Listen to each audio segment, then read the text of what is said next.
What are you thinking? How dare you treat someone's daughter like this? That's right. It's outrageous to make your grandchild suffer. Well, that is. Please calm down. How can I be calm about this? It's unforgivable. I was furious and said whatever I wanted to. My husband didn't hold back either. For our precious daughter and grandchild, we had no intention of forgiving this. My name is Wendy. My husband Vance and I get along well. We both retired and often go out, enjoying our lives together. Our only daughter, Gabriella, went eagerly to her in-laws, so we were sure she was happy. When she went on a honeymoon after the wedding and later told us she was pregnant, we were thrilled. Becoming a grandfather, becoming a grandmother, we were overjoyed. Our first grandchild, Lex, felt like an angel when we held him in the hospital. We were ready to take care of him after birth, but when we talked to her about it, she gave us a disappointing answer. We were eager to help, but when we offered to take care of Lex, Gabriella's mother-in-law, Anita, refused. Our own grandchild. We can't leave him with you. We don't trust you. We were shocked by her harsh words. We started worrying about Gabriella. For years, when we tried contacting Gabriella, I can't talk right now, she'd say and hang up quickly. Hardly seeing her, we grew more concerned. Maybe she's just busy with married life. You were trained by my mom, right? Gabriella will be fine. You taught her well. Maybe I'm overthinking it, but I have a bad feeling. Women's intuition, maybe. We can't know that. Her husband seemed nice. They must be happy. Hopefully that's the case. My husband's encouragement was a small comfort. Since we usually go out together, we decided to check on Gabriella by visiting her in-laws. After watching from a distance for a while, we saw Gabriella coming out to water the planters. Okay, let's approach her now. We rushed over to her. Gabriella, are you okay? You startled me. Why are you here? What are you doing? We came to see how you are. Don't come here uninvited. Why would you do this? It's not okay. You look thin. Are you expecting another child? No, I'm just busy, so please leave. Gabriella was very cold towards us. She seemed frightened, as if afraid of being seen. Come on, it's been a while. Let's have a chat. There's a nice cafe nearby. Let's grab a coffee. No, I won't go to such an expensive place. It's just coffee. Let's talk, okay? As we argued, the house door opened. Gabriella's mother-in-law, Anita, refused our offer to take care of Lex. A woman in lovely clothes appeared. Oh, are you Gabriella's parents? Welcome. Was there some urgent matter? I didn't hear you were coming. Gabriella, you didn't tell me, did you? Anita smiled, but it felt like she was keeping us at a distance. Gabriella tensed up and looked embarrassed. My parents just showed up unexpectedly. I'm sorry. Well, come in then. Invited in by the hosts, we were eager to see Gabriella's life, so we attempted to enter. Oh, is that okay? Then we'll just pop in. But Gabriella seemed uneasy. No, my parents have another engagement. They should leave. I'm busy too, please. Despite being invited, Gabriella's panicked words made us leave. Finally, at her earnest plea, we reluctantly left. I told my husband on the way home that something seemed off with Gabriella, suspecting something with that Anita. It seemed my worries were spot on, and I was filled with anxiety. Worrying day in and out about Gabriella. My chronic heart condition worsened, and I ended up bedridden. Then, unusually, a call came from Gabriella. When I answered, Anita was on the other end. I'm sorry for not paying attention last time. Please come over again. We'll invite you. Anita had her good points after all. Invited by her, I felt relieved, thinking I'd go once I felt better. This might even help with my illness. When I felt a bit better, my husband and I accepted the invitation and headed to Gabrielle's in-laws' home. It was a well-kept house, so we prepared a gift and planned to greet them properly. Hello, thank you for having us. However, the one to greet us was Anita, standing like a guardian deity at the entrance. She looked terrifying, like a demon, and I was a bit intimidated. What was going on? Hadn't she invited us? Excuse me, but it's inconvenient today. We're about to have dinner. We haven't prepared enough for both of you, so please leave. We hadn't come to join their meal. That's fine. We'll wait until you're done, no problem. No, I can't let you stay without offering anything, please. Just go home for today. We came all this way, and we'd like to see our grandchild if possible. That child is still out at a friend's place. Probably won't be back for dinner.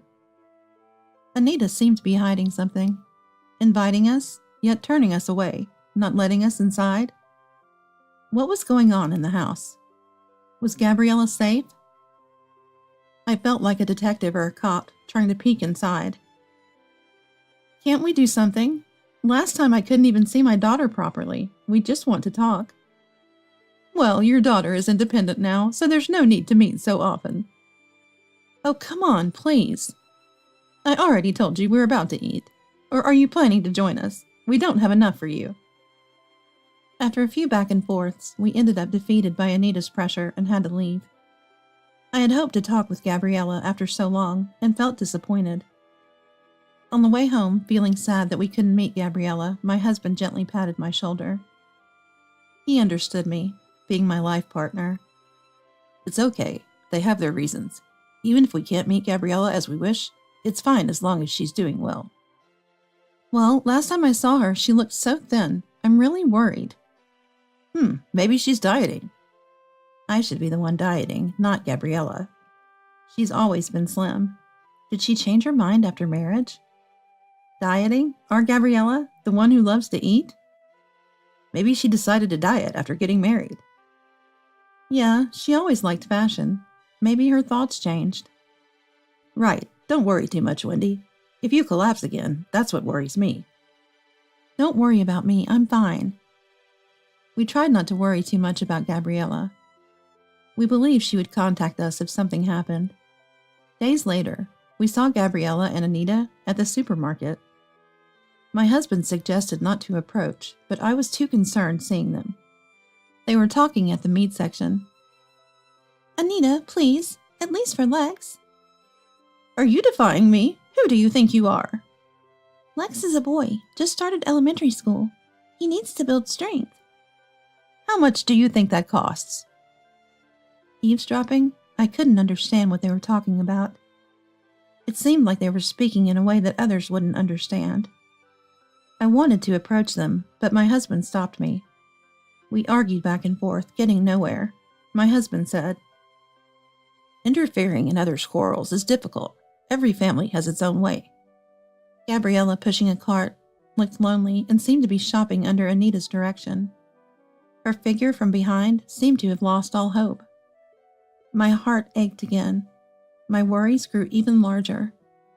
I tried to explain this to my husband with all my heart. Hey, something is wrong. This might be serious. We might be in a weak position since our daughter and grandchild are taken, but we need to do something. Maybe you're right, but what can we do? We have no evidence. That's the problem. Gabriella won't talk, and Anita pretends not to know. Let's observe a little longer. We might be able to do something. Wait for that chance. You never know when it might come. Okay, let's do that. For that, let's come here again. Yes, that's a good idea. For Gabriella and Lex, let's keep trying. We decided to regularly observe the children at the supermarket, but we hardly ever saw them. They might not come to this supermarket often. We also wanted to see Lex, so we waited at the school gates. With so many elementary students, it was hard to find Lex, whom we hadn't seen in a while.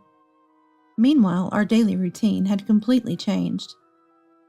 On the other hand, Gabriella, unable to get through to Anita, seemed to be trying to discuss her son with her husband Sid, despite being busy. Sid, I need to talk to you about something. I have dinner with the manager tonight. No time to talk. Despite Gabriella's desperate plea, busy Sid seemed not to care about home matters. It's about Lex. What, is he in his rebellious phase already? Even when Gabriella tried to explain, Sid would say irrelevant things. No, the doctor said his growth is slow. Don't you see? Lex is smaller than other kids. That's not true. Isn't that just individual differences? No, it's about nutrition. He isn't getting enough. Just feed him properly. That's your job, right?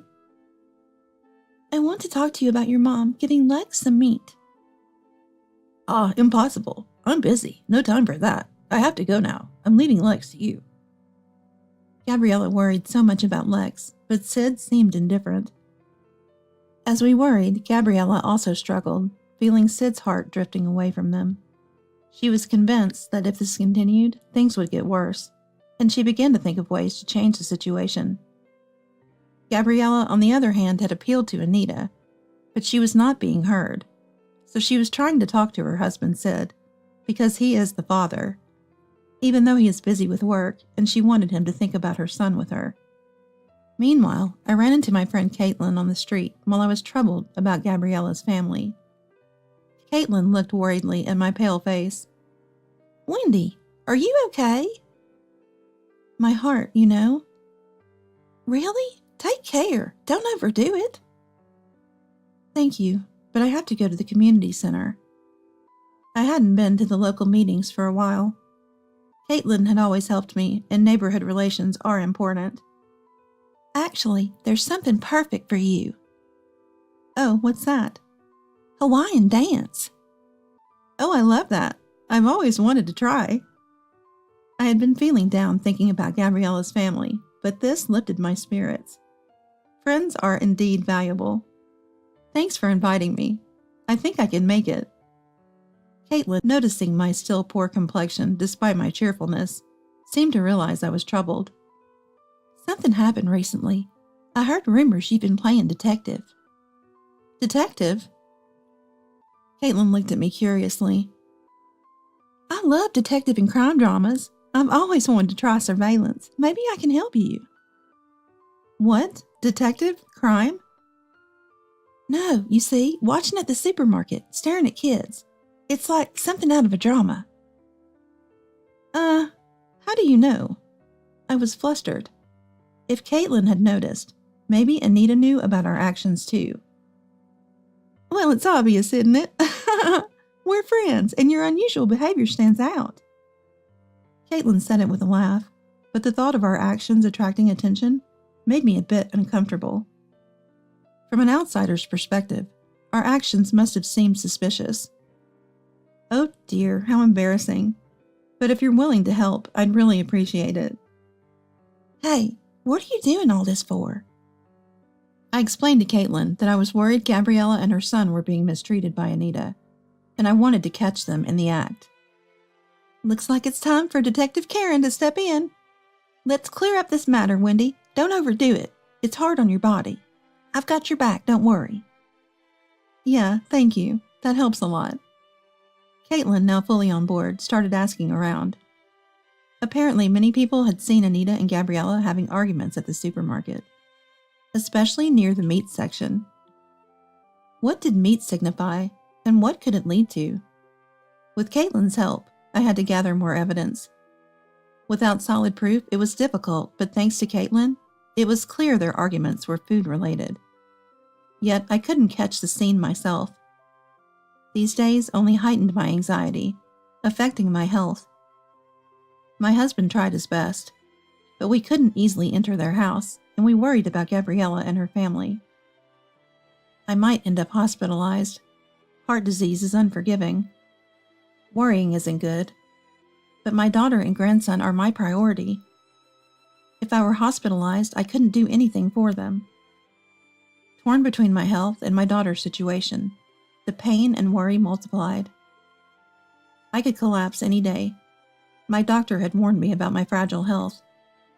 My husband stayed by my side always. Caitlin also brought fruit. If you meet Gabriella or Lex, you'll get decisive evidence, so hang in there. And encouraged me. She was a really reliable detective. Our investigation, involving not just us but also Caitlin, was reaching a climax. One day, while shopping in the market, I saw a group of lively elementary school students. Watching them, I noticed a familiar face resembling Gabriella. Looks just like Gabriella. It was Lex. Lex, is that you? Oh, you've grown. Yeah, I'm in first grade now. You seem smaller than the others. Are you eating well? Lex seemed hesitant to answer my husband's question, but looked straight at us and replied, No, I'm always hungry, even though we have lunch at school. What did this mean? Gabriella knows how to cook a variety of dishes. Wanting to fill Lex's stomach, we looked for a restaurant. Let's eat together at that steakhouse. Grandpa will treat you, don't worry. You can even eat mine. At the steakhouse, we let Lex choose what he wanted. Suddenly, Lex burst into tears.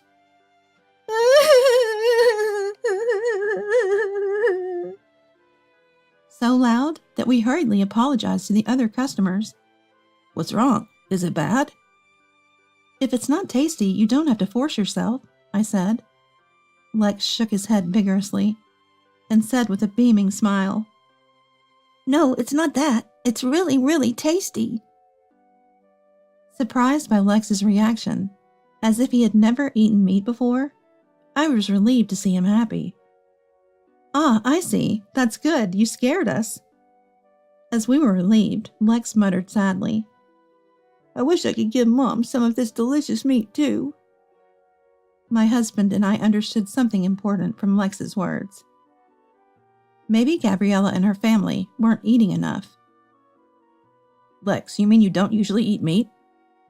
Yeah, Grandma says it's too luxurious and won't let us. Does your mom not eat it either? Mom's even worse off. She can't eat fish, only rice. We were shocked. Gabriella and her family were being forced to live like this. I see, Lex. Is there anything else troubling at home?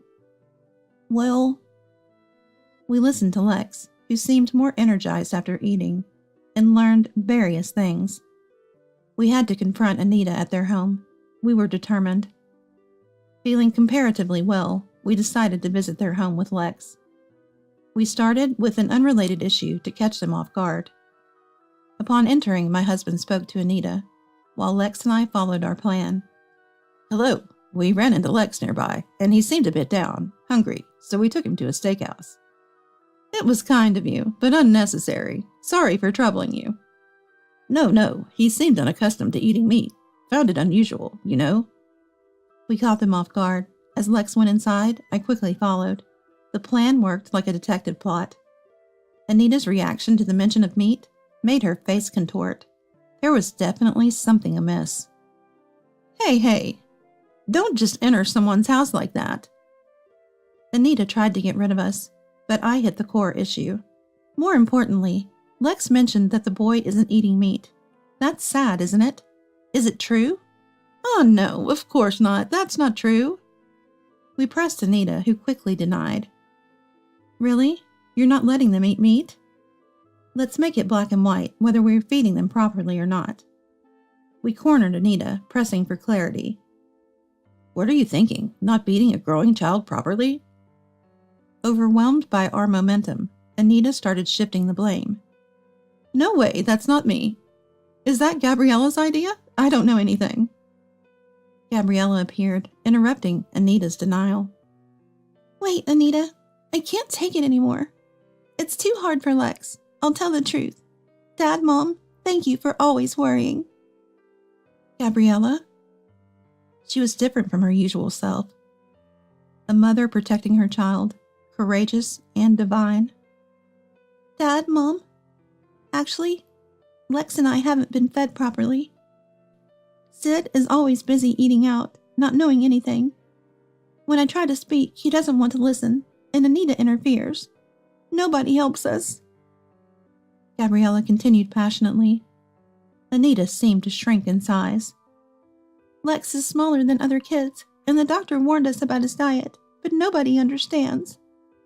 Gabriella almost in tears, and Anita sweating and trying to deflect. What are you talking about, Gabriella? I'm not mean like that. Anita's continued denial at this stage was inexcusable. To push a child to a state where a doctor needs to intervene about his diet was way too much. Finally, Gabriella declared, "Anita, I've had enough. I'm leaving this place." My husband comforted Gabriella, resolved in her decision. "Gabriella, you've held up well until now. No more worries. First, pack your things. Both of you are coming to our house." "Dad, thank you. Lex and I will bring our luggage." While Gabriella and Lex went to get their luggage, my anger towards Anita didn't cease, and I added fuel to the fire. It must have been a painful realization for Anita. "What are you doing? It's as if Gabriella is a mere servant. This is not something a decent person does." I'm terribly sorry." Anita, who'd been looking down on people, was now humbled, almost unrecognizable. "What were you thinking, treating someone's daughter like this?" "That's right. How could you make even your grandchild suffer? He's only in first grade." "But that is, please." "Dad, Mom, calm down." "Calm down? How can we? Unforgivable. Why did you do such a thing? Confess." Demanding calm after such terrible actions was audacious. Treating your daughter like a servant and your grandchild suffering from malnutrition? How could you have done such things? I need to hear it from you to even consider forgiveness. "Okay, I'll tell you. I'm in a bit of debt. I thought if I didn't buy meat or fish for Gabriella and Lex, I could save some money. I'm sorry." What a selfish and trivial excuse. I was completely appalled. "What? You caused our precious daughter and grandchild such hardship over something so petty? Were you the only one eating meat? That's terrible. We could even take you to the police, you know." Please, anything but that. I'll do anything to apologize. Please don't tell the police. Please forgive me." Anita, utterly defeated by our words, deeply apologized with tears. Gabriella, who had witnessed everything with her packed belongings, ran towards us when Anita submitted. "Dad, Mom, I'm sorry. I hated being so cold to you." "No need to apologize. We figured as much. You're a kind and dutiful daughter. You couldn't truly be cold-hearted." The debt Anita was trying to repay by skimping on Gabriella and Lex's food expenses was incurred from buying luxury clothes and accessories for herself, ballooning beyond her control. Even her own son, Sid, was shocked by the amount of debt, and amidst his busy work, he ran away with his belongings. The relationship with Gabriella had also deteriorated, leading to a divorce between Sid and his neglectful behavior. Anita, abandoned by her son, sold the house hoping to pay off some debt, and moved into a small apartment. She wandered aimlessly through a life of debt, working day and night. Meanwhile, we joyfully welcomed Gabriella and Lex into our home. "How is it? Do you both like it?" "It's delicious. I can't believe we get to eat so much meat, Mom." "I'm glad. The meat is great, but the salmon and fatty tuna are delicious too. Thank you both." "There's plenty more potato hamburgers, too." We fed them plenty of meat and fish. Perhaps due to this, Lex grew taller, and Gabriella, who had been thin, seemed healthier and her complexion improved. Indeed, eating delicious food is essential. Now both of them have regained their spirits and are enjoying and learning various things with us. Being able to witness our grandchild's growth up close is profoundly moving. The days spent walking around like a detective near Gabriella and Lex were not in vain. I am immensely grateful to Caitlin, who supported me. With the problem resolved, my stress vanished, and my health improved so much that my previous hospital concerns seemed like a lie. Now we are enjoying our happy, smooth sailing days.